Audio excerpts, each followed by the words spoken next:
प्रिय विद्यार्थियों नमस्कार। आज हम लोग बीए पार्ट थर्ड ईयर के शिक्षा दर्शन एवं शिक्षार्थी पेपर से हम मालवीय जी के दार्शनिक एवं शैक्षिक विचारों का जो चिंतन है, दार्शनिक एवं शैक्षिक चिंतन का अध्ययन करेंगे। तो पहले हम मालवीय जी के विषय में थोड़ा परिचय जान लें। तो पंडित मदन मोहन मालवीय बहुमुखी प्रतिभा के व्यक्ति थे, अर्थात वो प्रतिभाशाली व्यक्ति थे। इनका जन्म इलाहाबाद के एक गौड़ ब्राह्मण परिवार में हुआ था। 25 दिसंबर 1861 ईस्वी को गौड़ ब्राह्मण परिवार में हुआ था। मूल रूप से यह परिवार मालवा निवासी था, लेकिन यहाँ मल्लई नाम से प्रसिद्ध था। मल्लई नाम से प्रसिद्ध था, मालवा निवासी था, मालवा राज्य था। तो पंडित मदन मोहन मालवीय जी ने आगे चलकर मल्लई के स्थान पर मालवीय जी लिखना प्रारंभ कर दिया। तो मल्लई के स्थान पर ये पंडित मदन मोहन मालवीय जी लिखना प्रारंभ कर दिए। तो बाद में ये मालवीय जी के नाम से विख्यात हुए। उनके पिता पंडित ब्रजनाथ व्यास बड़े धर्मनिष्ठ थे, कथा वार्ता आदि करते थे ब्रजनाथ व्यास। और माता श्रीमती मुना देवी, जो माता थी श्रीमती मुना देवी, वो एक धार्मिक प्रवृत्ति की और सरल स्वभाव की, उदार स्वभाव की और गृहिणी थी। अधिक आर्थिक दृष्टि से संपन्न होने के बाद ये दूसरे की सहायता के लिए सदैव तत्पर रहती थी। बालक मदन मोहन मालवीय का अपने माता पिता का अमिट प्रभाव पड़ा और आगे चलकर पंडित मदन मोहन मालवीय कुछ भी बने उसकी नींव बचपन से ही पड़ चुकी थी। पंडित मदन मोहन मालवीय जी का अपना कोई दार्शनिक मौलिक चिंतन नहीं था। तो इन्होंने वेदों, उपनिषदों, स्मृतियों, पुराणों का अध्ययन किया और दार्शनिक चिंतन में इन्हें अच्छा लगा, उसे स्वयं स्वीकार किया और हिंदुओं को उसे स्वीकार करने की सलाह दी। ये सनातन धर्म को मानते थे, किसी समुदाय विशेष के अनुयायी नहीं। इन्होंने स्पष्ट रूप से कहा कि तो ये अनन्य प्रकृति के गीता के ये अनन्य प्रेमी थे। मालवीय जी के अनुसार सनातन धर्म वह है जो वेद, उपनिषद, स्मृति, पुराणों में प्रतिपादित है।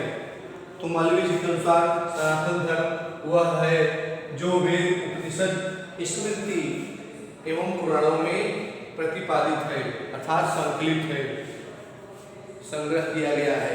तो इसमें मनुष्यों को, संसार के मनुष्यों को गीता का पाठ, धर्म दर्शन के तो ये पढ़ा दिया जाए तो पृथ्वी पर स्वर्ग ही उतर आएगा।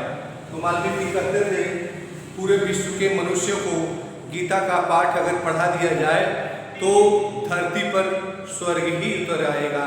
ये मालवीय जी का विचार था। वे नित्य पूजा पाठ करते थे तथा आराधना करते थे और जीवन के प्रत्येक क्षेत्र में अपने कर्तव्य का पालन करते थे।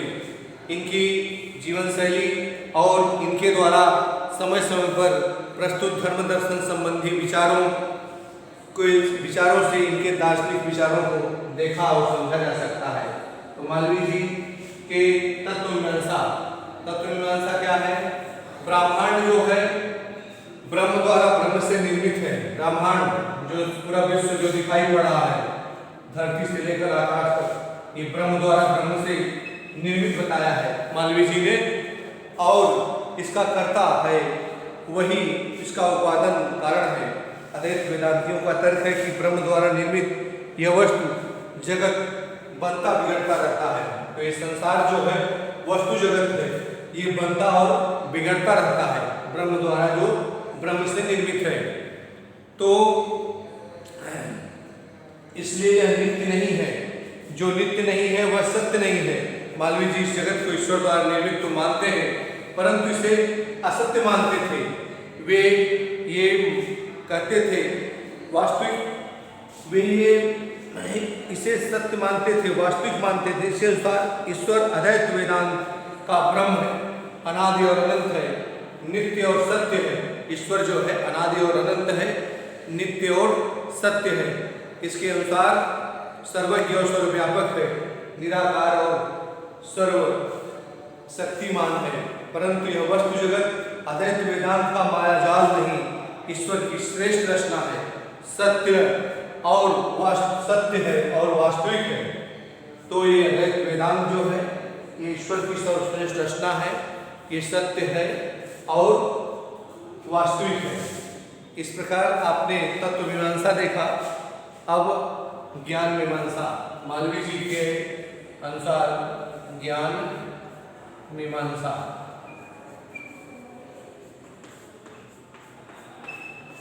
तो ज्ञान मीमांसा में मालवीय जी धर्म ग्रंथों के ज्ञान और वस्तु जगत के ज्ञान वेदों के आवश्यक मानते थे। इनकी दृष्टि से वस्तु जगत का ज्ञान तो हमारी केवल लौकिक उन्नति में सहायक होता है, परंतु धर्म ग्रंथों का ज्ञान हमारी लौकिक एवं पारलौकिक दोनों में, धर्म ग्रंथों का ज्ञान हमारे लौकिक एवं पारलौकिक दोनों क्षेत्रों में सहायक होता है और वस्तु जगत का ज्ञान केवल लौकिक क्षेत्र में सहायक होता है, लौकिक और पारलौकिक दोनों में। तो इनका तर्क ये था, मालवीय जी भारतीय मनोविज्ञान द्वारा प्रतिपादित इस तत्व को स्वीकार करते थे। कर्मेंद्रियां हाथ, पैर, वाणी, गुदा और उपस्थ। कर्मेंद्रियां क्या है? कर्मेंद्रियां हैं हाथ, पैर, वाणी, गुदा और उपस्थ।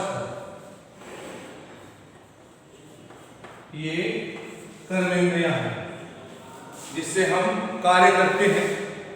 तो ये कर्मेंद्रियां, ज्ञानेंद्रियां क्या है?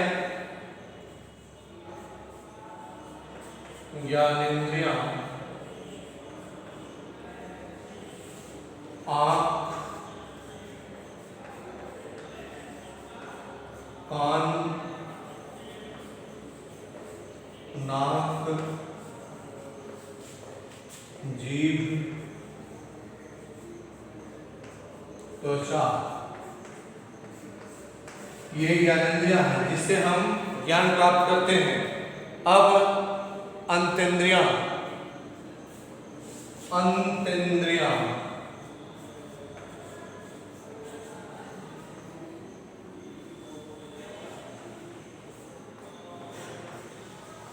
मन,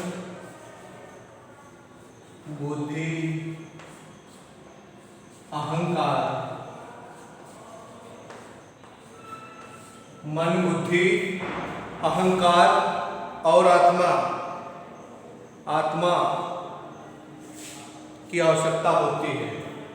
अहंकार और आत्मा की आवश्यकता होती है। मन, बुद्धि, अहंकार और आत्मा की आवश्यकता होती है। इनका विश्वास था कि बिना आत्मा के न तो कर्मेंद्रिया क्रियाशील हो सकती हैं और न ज्ञानेंद्रिया और न मन, बुद्धि और अहंकार। तो इनका ये विश्वास था कि आत्मा के बिना ये तीनों कर्मेंद्रिया, ज्ञानेंद्रिया, अतीन्द्रिया, कर्मेंद्रिया में पांचों जो है आँख, पैर, वाणी, गुदा और उपस्थ, और ज्ञानेंद्रिया में आँख, कान, नाक, त्वचा, जीभ, और अतीन्द्रिया में मन, बुद्धि, अहंकार और आत्मा। ये कोई भी बिना आत्मा के क्रियाशील नहीं होती। तो ये आपने देखा तत्व मीमांसा, ज्ञान मीमांसा। अब आगे आचार मीमांसा में है कि मालवीय जी मनुष्य को आत्माधारी मानते थे और वर्ण व्यवस्था, जो प्राचीन वर्ण व्यवस्था है, ब्राह्मण, क्षत्रिय, वैश्य, शूद्र में भी विश्वास रखते थे और उनके अनुसार जो वर्ण व्यवस्था है उसके अनुसार लोगों को जो कर्म व्यवस्था भी दिया गया है ईमानदारी से पालन करना चाहिए। इनका विश्वास था कि इसी से मनुष्य अपनी लौकिक एवं पारलौकिक उन्नति कर सकता है। पारलौकिक उन्नति पारलौकिक उन्नति से मानवीय जी का तात्पर्य था ईश्वर की प्राप्ति से है, और चूंकि ईश्वर सब प्राणियों में व्याप्त है, इसलिए मनुष्य को सबसे पहले अपने अंदर प्राणी अपने अंदर ही देखना चाहिए, फिर अन्य प्राणियों के अंदर देखना चाहिए। मानवीय जी के अनुसार प्राणी मात्र की सेवा करने से ही ईश्वर की प्राप्ति हो सकती है, अर्थात इस मानव की सेवा करना, ईश्वर सेवा करना, ये अपना धर्म मानते थे। जैसे रविन्द्रनाथ टैगोर वाले में भी यही दर्शन था, और एक दूसरे के लौकिक एवं पारलौकिक उन्नति में सहायक मानते थे। और ये वर्ण व्यवस्था जो था, प्राचीन वर्ण व्यवस्था, ब्राह्मण क्षत्रिय वैश्य शूद्र, ये विश्वास करते थे, और उसी के अनुसार उसे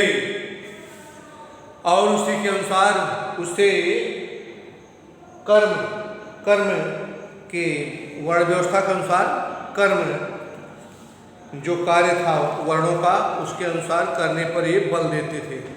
फिर मालवीय जी का ये दार्शनिक चिंतन हो गया। अब हम शैक्षिक चिंतन का, तो अब हम मालवीय जी के शैक्षिक विचारों का अध्ययन करेंगे। शैक्षिक विचार मालवीय जी के क्या थे कि मालवीय जी ने हमें कोई नई शिक्षा योजना तो नहीं दी, परंतु शिक्षा जगत में जो कार्य किया, मालवीय जी ने शिक्षा जगत में जो कार्य किया, उनसे शिक्षा के संबंध में उनकी अपनी धारणा का पता अवश्य चल जाता है। उनसे अपनी शिक्षा के जगत में धारणा का पता अवश्य चल जाता है। शिक्षा के प्रति इनकी अपनी धारणा को शिक्षा दर्शन माना जा सकता है। तो यहाँ पर इनके शैक्षिक चिंतन का क्रमबद्ध वर्णन प्रस्तुत है। तो शिक्षा के उद्देश्य क्या थे कि ये इस संसार को सर्वश्रेष्ठ धर्म मानते थे। सनातन धर्म को ये संसार का सर्वश्रेष्ठ धर्म मानते थे, और गीता को ये सर्वश्रेष्ठ ग्रंथ मानते थे, और चाहते थे विश्व के सभी नवयुवकों को गीता का दर्शन करा के जाए। तो गीता का अगर दर्शन हो जाएगा तो स्वर्ग धरती पर आ जाएगा। तो इनका ये उद्देश्य था। तो सनातन धर्म के अनुसार मनुष्य जीवन के 4 उद्देश्य हैं: धर्म, अर्थ, काम और मोक्ष। तो शारीरिक विकास के लिए शिक्षा के उद्देश्य क्या है? पहला है शिक्षा का उद्देश्य मालवीय जी के अनुसार सभी लगभग दार्शनिकों ने पहला उद्देश्य शारीरिक विकास ही बताया है। तो शारीरिक विकास में धर्म, अर्थ, काम, मोक्ष, मालवीय जी के अनुसार धर्म, अर्थ, काम, मोक्ष की प्राप्ति का पहला साधन शरीर है। तो धर्म, अर्थ, काम, मोक्ष का पहला साधन शरीर है। तो स्वस्थ शरीर है, आरोग्य है। पहला साधन शरीर है, तो शरीर कैसा होना चाहिए? स्वस्थ होना चाहिए, आरोग्य होना चाहिए। और उसके बाद साफ जाहिर है कि मनुष्य के शरीर को साधन मानते थे, साध्य नहीं, परंतु साध्य धर्म और काम मोक्ष की प्राप्ति के लिए शरीर की पहली आवश्यकता है शिक्षा। मनुष्य को स्वास्थ्य की रक्षा के लिए शिक्षा देना आवश्यक है। तो मनुष्य की स्वास्थ्य की रक्षा के लिए शिक्षा देना आवश्यक है। तो स्वास्थ्य के 3 खंभे हैं, 3 स्तंभ हैं। पहला है आहार, दूसरा है शयन और तीसरा है ब्रह्मचर्य। ये तो इसकी दृष्टि से शिक्षा द्वारा मनुष्य को उचित आहार, शयन और ब्रह्मचर्य का ज्ञान कराना चाहिए। उचित आहार होना चाहिए समय समय पर, और उसके बाद शयन, नींद, और उसके बाद ब्रह्मचर्य पालन का ज्ञान कराना चाहिए, और तदनुकूल व्यवहार में प्रशिक्षित करना चाहिए। फिर दूसरा है मानसिक एवं बौद्धिक विकास। तो मनुष्य के मानसिक एवं बौद्धिक विकास से मालवीय जी का तात्पर्य विभिन्न भाषाओं और विविध विषयों का ज्ञान था।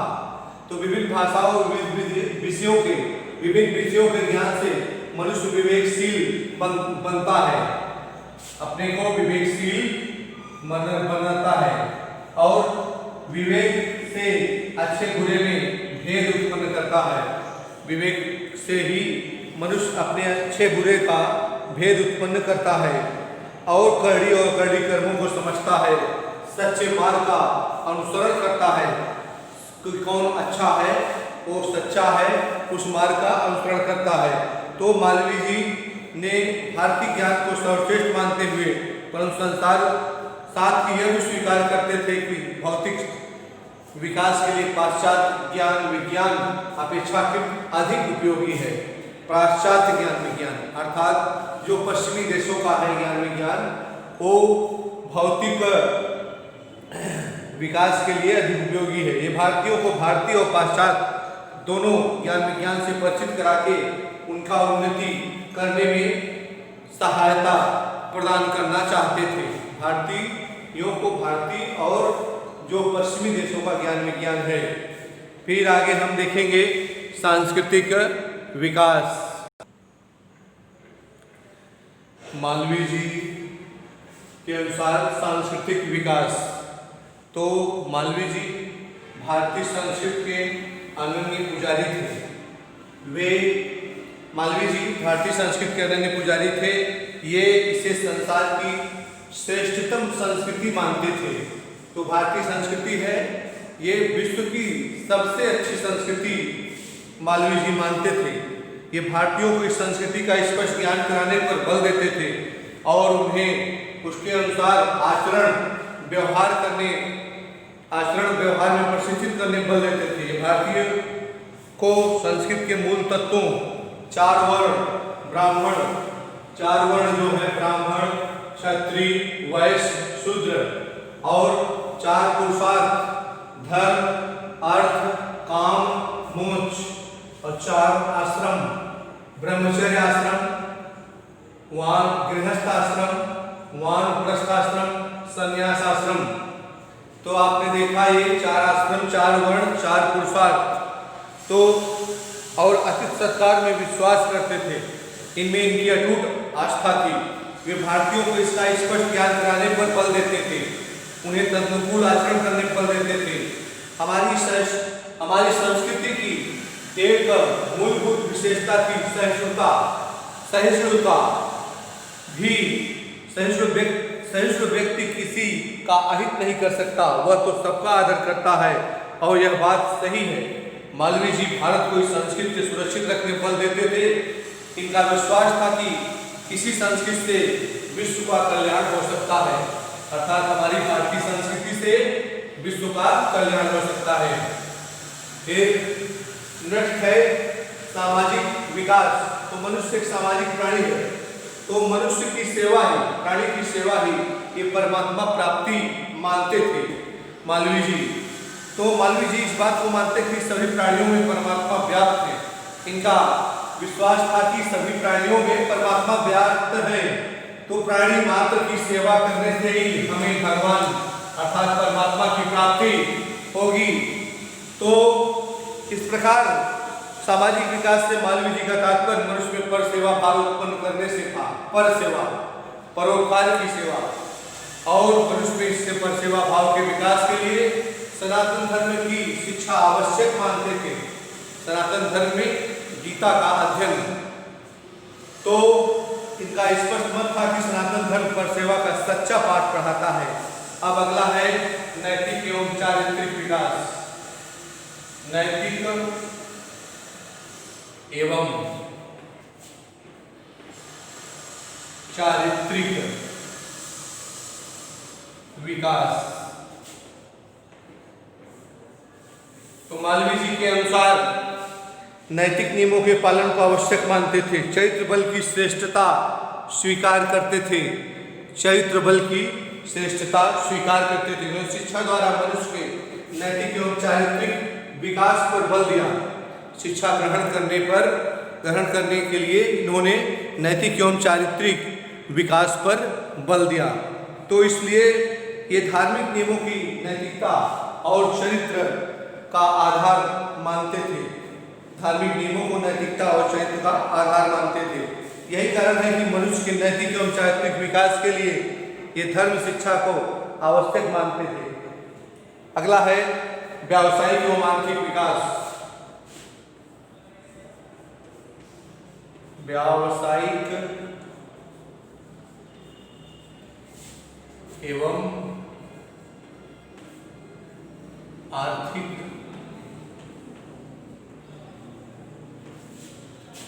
विकास,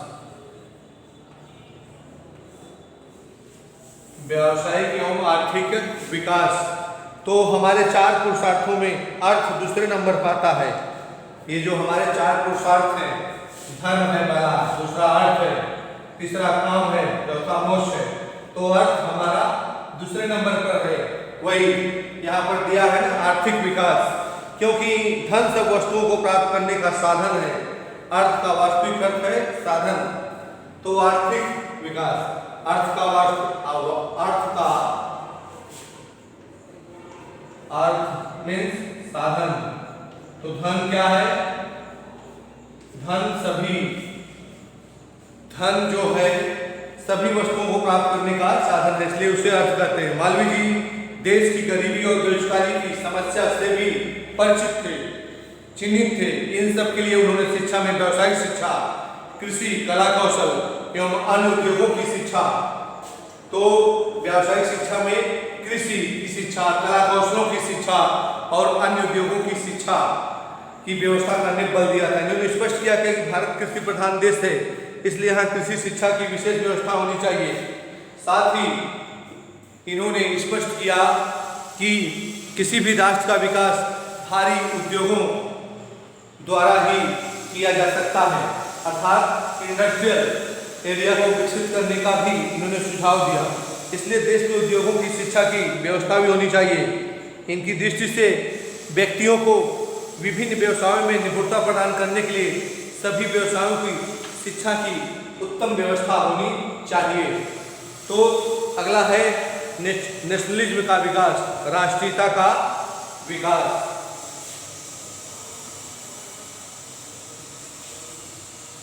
नेक्स्ट है राष्ट्रीयता का विकास। तो मालवीय जी के अनुसार राष्ट्रीयता के विकास की भी मनुष्य को शिक्षा दी जानी चाहिए। तो मालवीय जी राष्ट्रीयता का मूल आधार हिंदुत्व है। हिंदुत्व से मालवीय जी का बड़ा विस्तृत अर्थ था।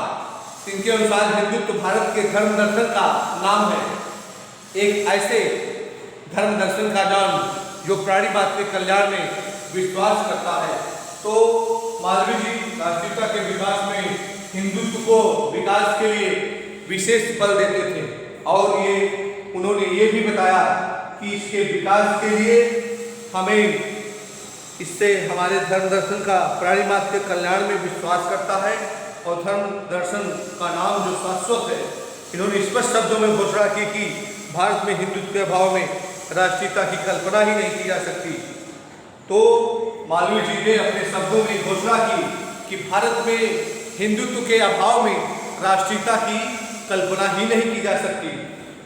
आज भी उसी का हम लोग अनुसरण कर रहे हैं और इन्होंने स्पष्ट किया हमारा धर्म दर्शन किसी से द्वेष नहीं सिखाता, यह तो विश्व को एक कुटुंब मानता है, यह केवल देशवासियों के कल्याण की बात करता है, विश्व कल्याण में विश्वास करता है। हमारा जो धर्म ग्रंथ है, हमारा जो धर्म दर्शन है, ये विश्व कल्याण में और विश्व बंधुत्व में विश्वास करता है। इसलिए इन्होंने हमारे राष्ट्र को की वास्तविक पहचान है, यह हमारे राष्ट्र की मूल धरोहर है। साफ जाहिर है कि राष्ट्रवाद के पक्षधर नहीं थे, ये वसुधैव कुटुंबकम के पोषक थे, अर्थात पूरी पृथ्वी ही पूरा परिवार है। पृथ्वी पर जितने भी लोग हैं पूरा विश्व ही एक परिवार है। तो ये राष्ट्रीयता की सुरक्षा पर बल देते थे। फिर 8वां है राजनीतिक जागरूकता। उस समय देश हमारा अटल था।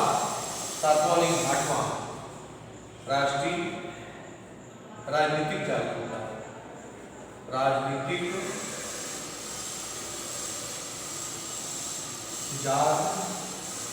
जागरूकता। तो उस समय हमारा देश भारत परतंत्र था। तो परतंत्र था, हम अंग्रेजों के गुलाम थे। मालवीय जी कांग्रेस के स्वतंत्रता आंदोलन में भी जुड़े थे। वे जिस मन से भाषण देते थे, अपने धर्म दर्शन और संस्कृति की रक्षा पर बल देते थे, तो मालवीय जी जिस मन से बोलते थे उसमें अपने धर्म दर्शन और संस्कृति की रक्षा पर बल देते थे। इनकी रक्षा के लिए वे स्वतंत्रता की प्राप्ति को बात करते थे और शिक्षा द्वारा बच्चों को स्वतंत्रता संग्राम के लिए तैयार करते थे। फ्रीडम फाइटर स्वतंत्रता संग्राम के लिए तैयार करते थे और बल देते थे। यही उस समय हमारा विशेष लक्ष्य था। फिर 9वां है आध्यात्मिक उन्नति, स्पिरिचुअल डेवलपमेंट। आध्यात्मिक उन्नति, आध्यात्मिक उन्नति में है तो मालवीय जी मनुष्य जीवन के 4 लक्ष्य मानते थे: धर्म, अर्थ, काम और ये मोक्ष। धर्म, अर्थ, काम और मोक्ष। तो धर्म आधारित इच्छाएं, अर्थात मनुष्य धर्म आधारित इच्छाएं करे। इन इच्छाओं की पूर्ति के लिए, इन इच्छाओं की पूर्ति के लिए धर्म आधारित मार्ग का अनुसरण करे, धर्म का अनुसरण करते हुए मोक्ष की प्राप्ति करे। मोक्ष को ये मनुष्य जीवन का चरम लक्ष्य मानते थे और इसकी प्राप्ति के लिए और मोक्ष की प्राप्ति के लिए उसकी आध्यात्मिक उन्नति आवश्यक मानते थे। लौकिक एवं पारलौकिक दोनों प्रकार के उन्नति को ये आवश्यक मानते थे और उसकी प्राप्ति के लिए धर्म आधारित आचरण पर बल देते थे। ईश्वर भक्ति और समाज सेवा को आधारभूत आवश्यकता मानते थे। ये भक्ति योग और कर्म योग के समर्थक थे। भक्ति योग और कर्म योग के समर्थक थे। हिंदू भारतीय इसके पालन की अपेक्षा करते थे। हिंदुओं से भक्ति मार्ग और कर्म मार्ग के पालन की अपेक्षा करते थे मालवीय जी, और इस बात पर सबसे अधिक बल देते थे कि शिक्षा द्वारा मनुष्य को भक्ति योग और कर्म योग का सच्चा पाठ पढ़ाना चाहिए। अब हम आगे अध्ययन करेंगे, ये उद्देश्य हो गया। अब उनके शैक्षिक चिंतन में हम आगे पाठ्यचर्या, शिक्षक, शिक्षार्थी, विद्यालय, शिक्षण विधियाँ और शिक्षण विधियाँ, पाठ्यक्रम, अनुशासन और शिक्षा के अन्य पक्ष में जन शिक्षा, स्त्री शिक्षा, व्यावसायिक शिक्षा आदि टॉपिकों का अध्ययन करेंगे। आज की वीडियो क्लास यही समाप्त होती है। नेक्स्ट क्लास में हम फिर मिलेंगे और वीडियो को अधिक से अधिक देखें, शेयर करें, लाइक करें, सब्सक्राइब करें, बेल आइकन की घंटी जरूर दबाएं। Thank you.